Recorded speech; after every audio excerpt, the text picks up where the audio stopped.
Hey, everybody, watching just like you are. They're announcing the top six. It's 12:22 for a show that's supposed to start at 12 o'clock. That's some bull crap there. All right. Michigan number one. No shocker there. I mean, cheating pays off. I kid. Sort of. So the Wolverines in the Rose Bowl. No shocker there. All right. So let me know where you're watching the show from. I appreciate everybody tuning in. Maria, I hope we get in. I just don't see it happening. It's call it UGA fatigue, call it whatever you like. It's just not very unlikely. Nice picture though. This could have all been tweeted out. This one, I don't think we get it. I just don't want Bama to get in for revenge. Jonathan and Washington, they get in going 13-0. Didn't beat a ton of great teams, and they're in a conference that doesn't exist anymore. So, but hey, you get in. So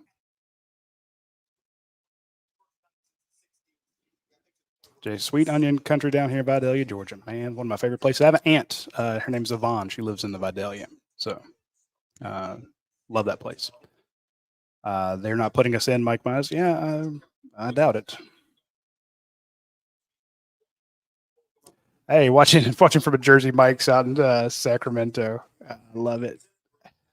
What do you do out in Sacramento, Byron? Again, this could have all been put out in a tweet.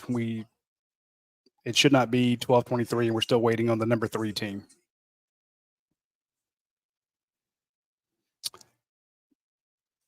Texas gets in. No shocker there. Win the Big 12. They've got a good win over a Alabama team. So I'm not shocked at all they were getting it. And hey, here that they are one of the best 4 teams in America. So if you're doing best, then they should be in. There's no question in my mind. They would give Georgia trouble. That the 2 teams that give Georgia trouble in this is Alabama and Texas. So, and it includes Michigan. I think Georgia beat Michigan. I got no problems with it. Byron says, I hope my Seminoles get in, but not great season either way. Correct. Hell Rel says, we don't deserve it. Maybe not. All right, this is the last one. This is the big one here. Let's see. They've got the top 3. Is it FSU or Alabama? All right, let me know. FSU or Alabama? You got a couple seconds, folks. Got to answer quick. Oh my God! Now they're dragging this part out. That's some bull crap. Kirk says Alabama should be 4.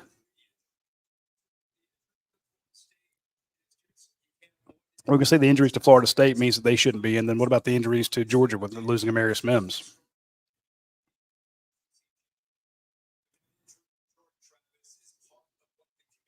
Average says FSU should be in.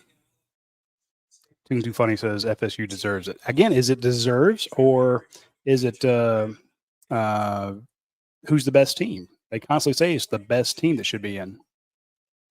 Man, they're drawing.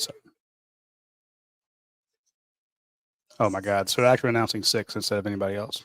So Georgia comes in at 6, folks. There it is.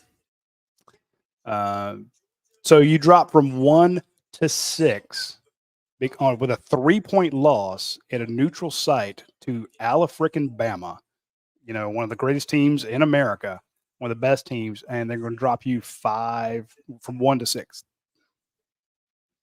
I'm sorry. That's messed up. And again, I know I cover them and I'm close to the program.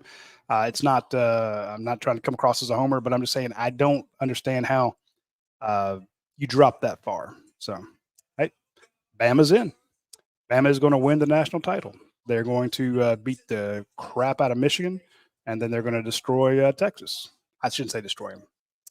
So Florida State gets screwed over. To a lot of people's opinions, they say that hey, they should have got in. You go 13-0, perfect season, and they take a 1-loss Alabama team. To be fair, if you're doing best teams, I think Alabama would destroy FSU. No question in my mind. The team that gets screwed over in this whole thing, Michigan. They were praying for FSU. They knew that they could just run on them for days. It would be brutal. All right, let's bring on Anthony Dasher, the managing editor at UGSports.com. Let's get him on here right now. Hey, Dash, give me your thoughts real quick right off the bat. I don't want to prejudge it for you. I just want to hear your raw take. Not surprised at all. I mean, I knew they were not going to put Texas in and leave Alabama out and vice versa. I just didn't think that was going to happen. I mean, knew Florida State was going to get bumped. And, that's what happened. What this sets up for Georgia. I know people are mad right now. They don't, are not even thinking about bowl games, but now look for Georgia to play Florida State in the Orange Bowl. Oh, Florida State in the Orange Bowl. That is – what are the bowl tie-ins for Ohio State? They could go to the Orange Bowl as well. I mean, that was just my opinion. That's what I know. I got you. I was just because I don't keep up with all the. It's not like it used to be. The committee, this committee sets the game. It's not like it used to be where you're tied in. So basically the committee will now sit down and say, look, what looks like the better matchups, what teams will travel here or where, and that sort of thing. And that's what they ultimately decide this don't now. It's not like it used to be. I know. I was just they say they like to honor the way things traditions and stuff like that. So I was trying to think of where they go, but man, Georgia versus FSU and FSU should have their second string quarterback back for that. How many Georgia guys play in this game? I mean, I know you'll field a team, but there could be a lot of guys who are like, hey, I'm going to the NFL. I don't know if I want to play in this. That's going to be a good question. I mean, everybody remembers the Sugar Bowl. What was it against? Was it Baylor or Texas? They had several. I know Ben Cleveland sat out. DeAndre Baker, I remember, sat out. They've had other players before. I think it was that Baylor game. The Baylor game that they sat out. So you almost got to kind of expect that you'll see that kind of thing happen again. I mean, you could be playing that game without Carson Beck. Could be, but I don't think Carson would do that. Oh, I agree. I'm just saying he could. I mean, we still, he's, still the question if he's going to leave Georgia or not. I know he's been projected by some to be maybe a late first round pick or whatnot, but we'll kind of see how that works out. The scouts I've talked to love Carson Beck. Sure, they absolutely do. I mean, that they like him more than Bo Nix. Mm-hmm. I think Ewers isn't he staying another year? Is he eligible to do that? He's been like he's been for 9 years. I thought that was, but my point is, everyone's thinking, well, he might be the 5th or 6th quarterback taken. He might be the 3rd or 4th. And if you look at the NFL right now, they need quarterbacks. You got journeyman guys starting games, people you've never heard of starting it. They need quarterbacks. And I'm not saying he would. I think he would need the tape, and I think he'd want to play. He'd want to prove something. This guy's had a chip on his shoulder he's had a great year. There's some records he could hit too, so I could see him playing. But again, just saying guys that you could see Amaris Mims who gets tweaked. He's like, look, I got to get ready for the draft. I've already been hurt twice. Cedric Van Pran, he's going to play regardless, but he could, Tate Rad's like, look, I've been beat up and banged up. Taki Smith, somebody like Javon Bullard. Yeah, I'm just saying there's a long list of guys who could. Ambassador, you could have 18 different guys. They're like, hey, I'm either rehabbing, repairing, convalescing, or preparing for the draft. So I mean, it could be a long list. Plus, I mean, I think the portal opens tomorrow, right? Yeah, portal. Actually, I think it opens today. Actually, later today. So you you'll be pretty soon. You'll start hearing names. Not saying that specifically for Georgia. I mean, you could. I do obviously think you will see some Georgia players move on after this year, but you could start hearing stuff about that pretty soon. I could definitely see like Nyland Green in there, EJ Lightsey, Alou Ba, couple of the offensive linemen. I mean, I could see moving on. They could Austin Blasky, possibly. Chad Lindbergh's another one too. I just mentioned. Again, we're getting far afield here. Let's go back to the. I like Dylan's comment here. 1-6. Give me your thoughts about Georgia. A 3-point loss, and again, you are much more unbiased than I am. You're a pro. I'm a bomb thrower. I don't understand how you drop from 1-6 behind FSU. Yeah. Behind Washington. I think Georgia would destroy both those teams. Yeah. I think Georgia would beat Michigan. Hey, they played head to head recently and beat them. I could see you putting them behind Alabama. Hey, you lost to them, heads up. I think, and there was like, well, Texas beat Alabama and Alabama beat Georgia, so you need to put Texas at them. I think Georgia would beat Alabama. I mean, Georgia would beat Texas. They don't, but they didn't get that matchup. I feel like they were punished because their loss came in the last week, whereas the other teams lost in the regular season and had a chance to avenge that loss. Georgia loses the last one. It's like, well, that doesn't matter. We're going to drop you to 6. You're going to tell me that Georgia's the number 6 team in the nation? I just don't believe it. No, I don't believe it either. I mean, this was the first time, as I'm sure a lot of people already know, that a team that was ranked number 1 going into the championship weekend, did not make the playoffs, and that's the case for Georgia. I thought the Bulldogs would fall to number 5. To be quite honest with you, just based on the other team that won yesterday. But Kirby Smart has a very valid argument when he said that Georgia, if you look at the total body of work, is one of the top 4 teams. But with so many other teams, though, having great seasons this year, it's going to just be almost impossible, for Georgia to make it. And you would have had some upsets yesterday, in light of Georgia losing that game for them to have a chance. I agree. Kelly says 1-6 has never happened. We're talking about Florida State not making it due to quarterback injury. How do you not look at Ladd Brock not being 100%? Yeah, that's true. I mean, Brock missed 3 games. I mean, Ladd missed 3 half the season just about. But yeah, I mean, and you lost to Marius Mims. Look at what happened most recently than anything else. And not that that's right, but that's what they do. You lose a Marius Mims on the second drive. Mm-hmm. And then you only lose by 3. And again, I don't want to get into the whole ref thing, but there's some pretty some interesting stuff there. Give me your thoughts on if Georgia, or what is Georgia's mentality here going into this? Because that's going to be tough to take down. I mean, they went into the season. I mean, the goal was to win 3 straight national, championships. I mean, that's that was it. I don't know. I mean, I think it's hard. It's hard. I mean, it's hard. But getting back to the playoffs was I mean, they thought that was going to happen. That was the goal, and they came within inch of making that happen. So I don't know. I think there's still enough good leadership on the team, like the Cedric Van Pran. I think Carson Beck is a better leader too than people want to give him credit for. But Coach Smart and his coach are going to have a little bit of a job to get people excited. Fans excited, not fans, but players excited. Maybe fans too, to a certain extent. I don't know. I know a lot of fans are obviously disappointed, as well. But you'll have to have a talk with them. They say, hey, we need this. This is another opportunity. We need to start another winning streak. And I do think if it is Florida State, I do think that will be a good game for them. I think it'll be one they can get excited about. If it had been Ohio State would have been jacked through the roof to play Georgia again to get revenge on what happened last year. So I think from the standpoint of it possibly being Florida State in this game, I think will help Kirby just a little bit, getting everybody excited. Yeah, Heath Morris got this, and I actually went on the dog event, and I kind of took issue with this. Well, we should have won. It's our fault. We put ourselves in that situation. That there's that kind of self-flagellation of the dog fans, like just take care of business. We shouldn't have pissed down our leg. And I'm like, so to me, that's moving the goalpost. And see if you can follow my dystopian logic here. So that's a make or break game for Georgia. They lose, they drop from 1 to 6. Why wasn't that the same case for Texas, who lost to a mediocre Oklahoma team? That's not a good loss. And Alabama, who lost at home to Texas. That's not a great loss either. You lost by 2 scores in your own stadium. So for those, they still get in. Georgia has 1 loss, and it's like, oh, well it was our fault. Well, to me, it feels like the goalpost shifted. Now I get recency bias, and people are like, well, and those 2 teams did win conferences. I don't think you should leave out the Big 12 champion. I don't think you should leave out the SEC champion. I get that, but I'm just saying that kind of, it was up to us. We knew going in what it was. I'm like, well, why is it all on the line for one team, but not all on the line for the other 2?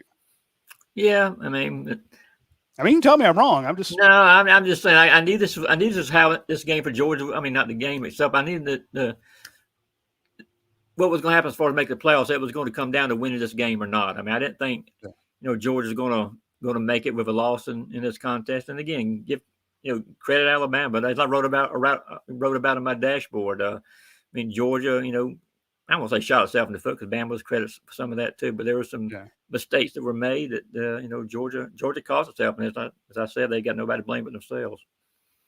Like a lot of people blaming Bobo for this, and I'm like, I don't do that. Again, that's you lost. You lost by 3. I think it's a bit much to drop. And even if they'd been 5, like you were saying, what you were expecting, that would kind of make sense to me.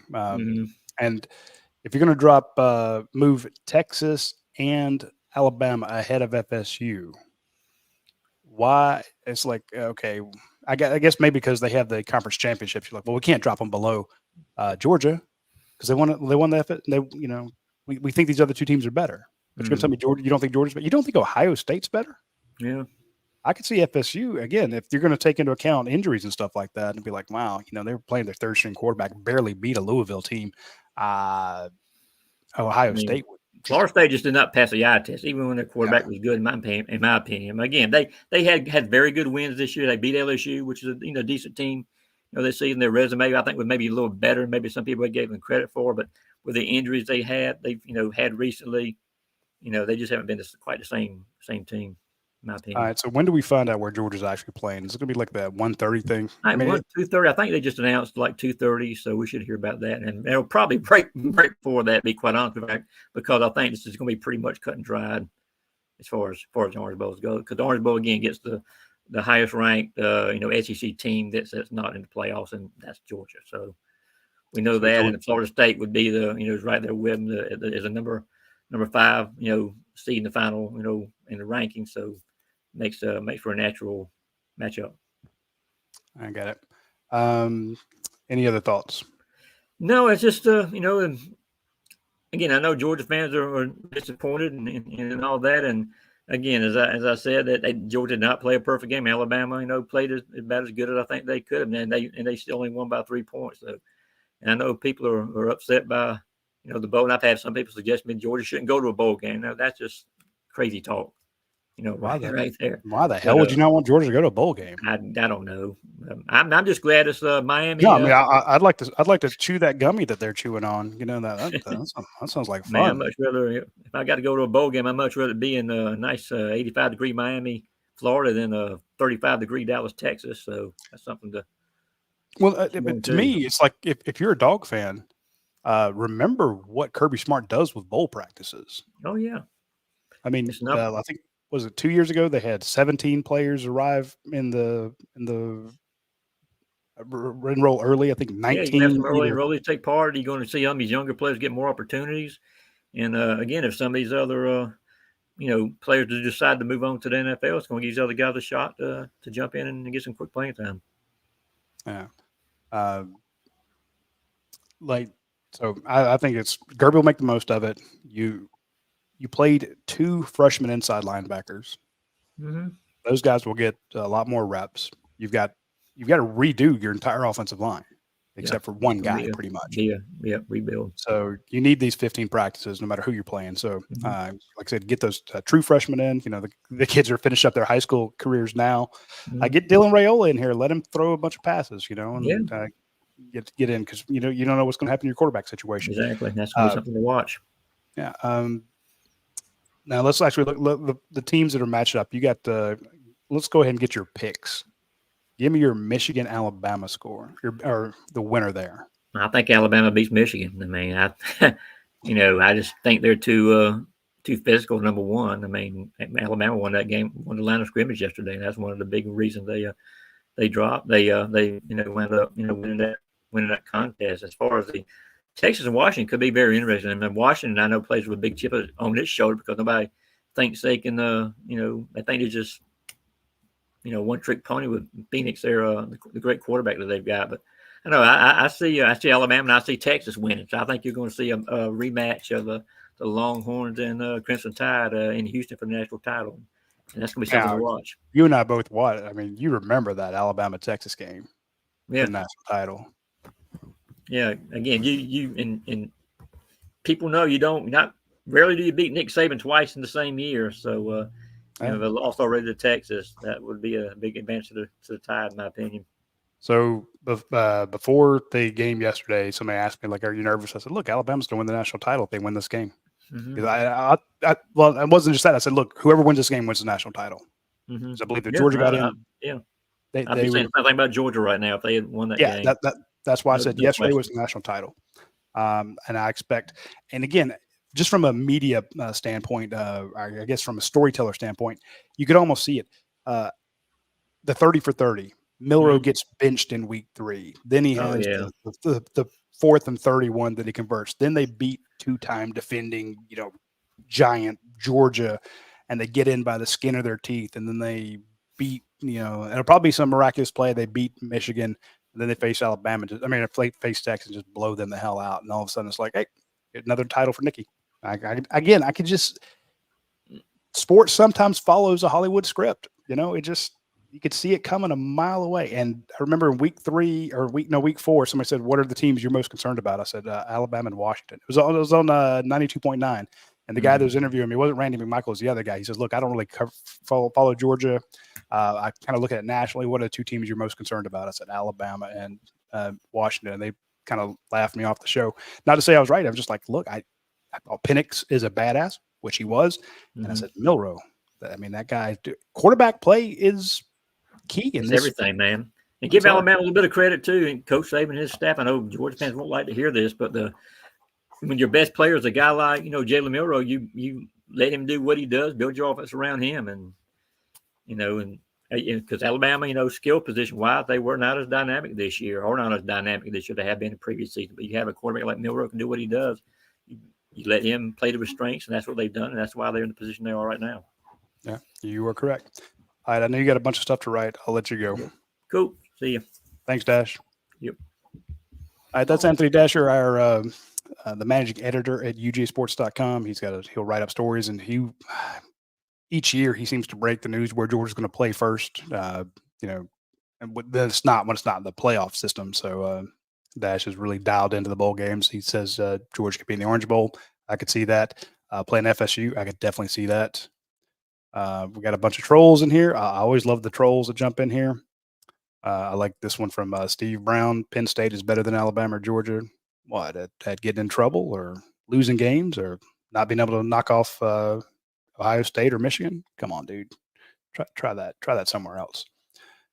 A good OC will scheme open players like Monken did. Love had one catch. There were open players. Your quarterback has to hit them. David West, how many players will opt out of the bowl game? That's the first, I think that's our second question I asked Anthony Dasher. And it could be 5 or 6. I could definitely see that. Lisa says Lisa says they screwed Florida State. Maybe. Mountain Man, how would you have ranked it? I would have gone Michigan 1 for going undefeated. Would have probably put Texas, Alabama, and Georgia in there. I'm sorry, Washington. You play in a terrible conference. Same with UFSU. I mean, yeah, you're winners of weak conferences. Sorry, I just don't. I would have put in the 4 best teams. The 4 best teams, the 3 teams that Georgia would have the most trouble with, would be Michigan, Alabama, and Texas. And I could see Georgia beating all those teams, and vice versa. Those are the 3 teams that would give each of those teams the most trouble. So if you're putting in the top 4, but again, that's not sexy. That's not what people want to do. John Sisson says Alabama won the line of scrimmage and breaks in good Georgia. Absolutely, they did win the line of scrimmage. That's why they get it. Kevin says Beck deserves more heat than Boba. I don't know. Does anybody deserve heat? I mean, Beck did have a situation where he's handing the ball off Dylan Bell, didn't look it in. Do you want to give him heat for that? I mean, I don't know that anybody deserves heat. Just, hey, you lost. So, Wes says he loves the Dogs in the SEC, but the SEC this year with a team in the playoffs over FSU. What a joke. Wes, do you believe, straight up question, Wes, do you believe it's the most deserving or the best teams? Do you believe FSU, if they lined up with Alabama or Georgia, would win? Anybody? I'll ask everybody. FSU, versus an SEC, Georgia or Alabama. Who wins that game? Lisa says Bama cheated. They don't pay off the. I love it, Lisa. That's right. Uh, uh, let's see. Jay Kinsey says I'm LSU, but Georgia got a raw deal. They've done too much money over 2 years to have one hiccup against the quality opponent. That's my only point. To me, I could see them dropping from 1 to 4, but to 6, come on, man, that's some BS. Um, I love this. I have an inseparable high school friend from Georgia Southern that I've muted during football season. Hey, man, be nice to the Georgia Southern folks. That's a great school, but yeah, I get it. Mountain Messes agree those are the 4 best teams in the country. Period. Yeah, they are. Derek doesn't give a crap about what bowl you go to. Do you not like football? Do you not want to watch? I mean, if you don't have to watch, you can tune out. It's okay. This would be a stunner for me. Michigan and Texas for the Natty. Hey, if Michigan knocks off Alabama, well, they probably have Alabama's signal. So maybe I'm not giving Michigan enough credit. So I could see that. If this was the other way around, Saban would be showing his ass, saying this isn't right. He would be livid. Yeah, I could definitely see it. So, this is the going. Yeah, Waylon Harper says you lose one game and you get left out. Yeah, again, those are different teams. I get that, and a lot of teams won, but it comes down to, well, how can you leave FSU out? How can you leave Washington out? By saying they're not the 4 best teams. Now, here's the thing: how do you justify saying who's the best team? And that's what they're doing right now, where they got all the coaches on there. I think Kirby Smart said it best. If you're looking at these teams and you can't see that Georgia's one of the 4 best, he says that you're in the wrong profession. I don't know a 10th, a 100th, a 1,000th of what coaches know. But I've been doing this 30 years, and I can tell you a good team. And I'm the most pessimistic guy. I was the one that didn't predict Georgia to cover. Someone went on our message board and said, "Hey, you really wanted to pick Alabama to win?" I'm like, "Yes, I did." I said, Georgia, if it holds on to the ball and Georgia doesn't beat themselves, they will beat Alabama. I just don't think that that's going to happen. So, but I went with what should have happened on paper with my prediction of predicting Georgia over Alabama. And again, they only lost by 3 points, and they turned the ball over on inside the 10. Georgia's had thrown 5 interceptions against Alabama the last 3 times they played. This week, they had a fumble recovered by a former Georgia player, and they kick a field goal. They win by 3 points. Again, that's how close this game is. So I am not a Georgia is great team homer. I do cover them. My point was, as pessimistic as I can be, I'm always waiting for the other shoe to fall. I've always been the most pessimistic on our staff because I'm like, you can't have a run like this. A run like this has to end at some point. Georgia has to have a clunker of a game, which I thought they might have that clunker against Tennessee. They didn't. They had the clunker against Georgia Tech. Again, they also sat 4 offensive starters, but that's neither here nor there. My point being, you can't play at that high level forever. But even being pessimistic, being suspicious, being superstitious, being hard to convince that this team's as good as they are, I can still look at Georgia objectively and go, give me that quarterback, give me that offensive line, give me those running backs, give me that tight end, give me those wide receivers, give me that secondary, give me those inside linebackers, and I'll take that against any team in the nation. Now, can Georgia lose the game? Yes, because things can happen. But that's because Georgia beat themselves, and they beat themselves yesterday. No question. Sorry for my soapbox. That's just where we were. This is a great point here. I feel like if you put Texas up against the Bama team you played last night, it's a different outcome. It's a different Alabama team, completely different. I hope to see that rematch. Anthony Dasher mentioned he could see Alabama beating Michigan. Now, Michigan's trying to run it down their throat, but Alabama's got a defensive front. That's going to be a great line of scrimmage battle. But if you see these 2 teams play each other, I'm giving Alabama's going to be favored by 10. I hate to say it. John says we need an emergency 16 playoff this year. There was a great article by Ross Dellinger talking about, you remember when the Pac-12 and the Big Ten,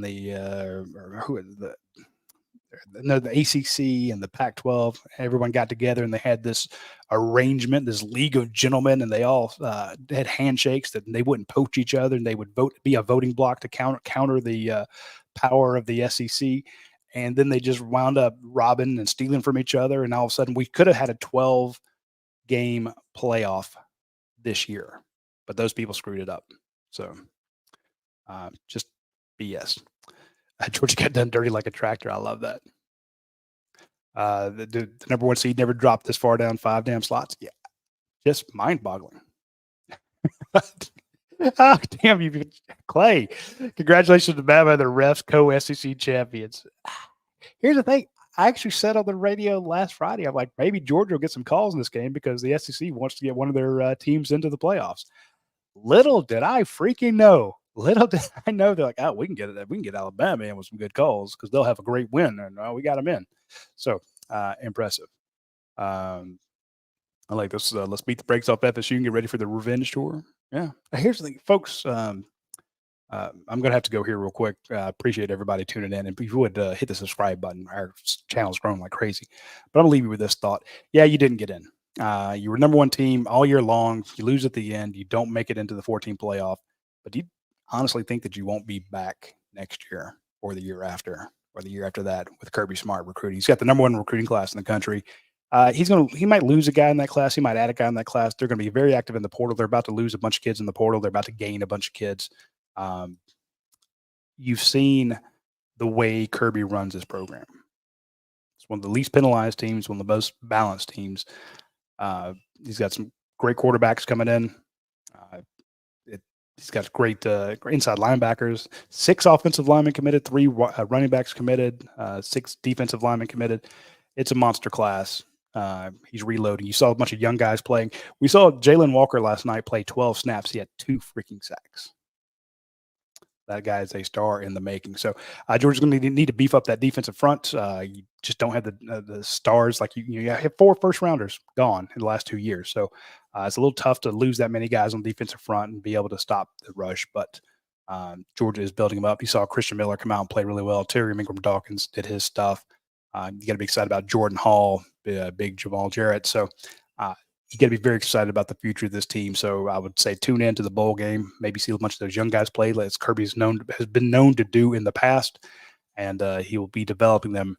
And now he will have the chip on his shoulder going into next year and be kicking everybody's ass. All right, folks. Thanks everybody for tuning in. We will talk to you later.